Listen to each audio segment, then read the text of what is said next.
नमस्कार, आचरण के साथ मैं हूं टीएन मनीष।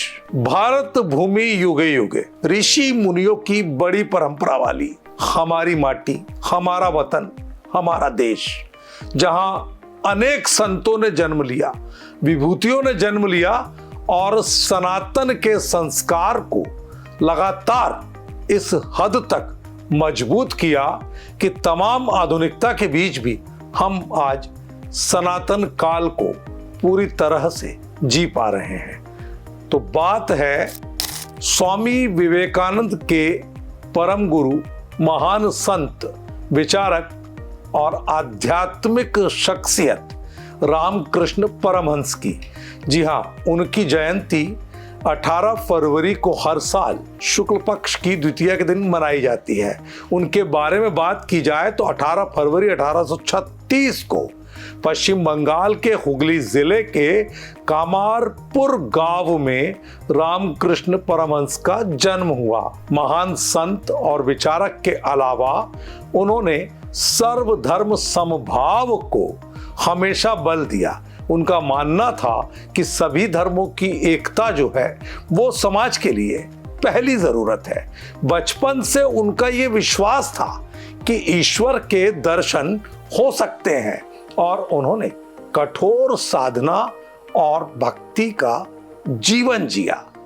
रामकृष्ण परमहंस की पूरी जीवन शैली मानवता की सेवा और ईश्वर प्राप्ति के साथ कब गुजर गई पता ही नहीं चला, क्योंकि वे एक दौर में इस हद तक भगवान के ध्यान में लीन हो गए थे कि लोग उन्हें पागल समझने लगे थे।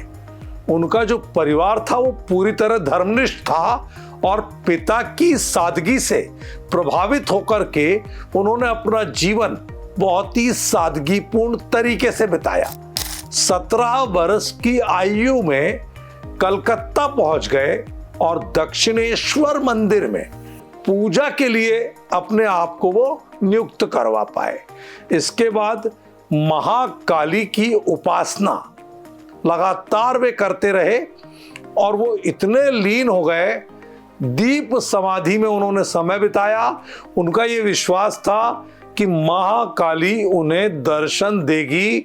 वो अटूट आस्था इस बात की रखते थे कि भगवान है और भगवान दर्शन देते हैं। उनकी पत्नी शारदा मणि के साथ जीवन में उन्होंने वीतराग का आदर्श प्रस्तुत किया, यानी वो अपनी पत्नी की स्वयं पूजा भी करते थे।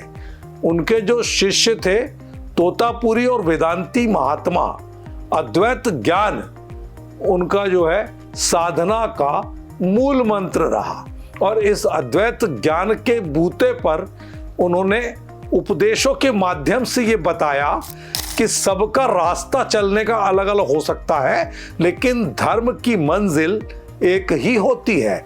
और उनके उपदेशों का वो प्रभाव जो है स्वामी विवेकानंद जैसे महान व्यक्तित्व पर पड़ा, जो आज भी युवाओं के आदर्श हैं। तो रामकृष्ण परमहंस का जो जीवन था वो समाधि और साधना में बीतता रहा।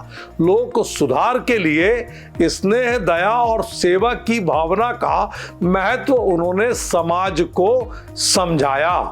1885 में गले के कष्ट की वजह से वो बीमार हुए और 15 अगस्त 1886 को महाप्रयाण कर गए, मतलब शरीर उन्होंने छोड़ दिया।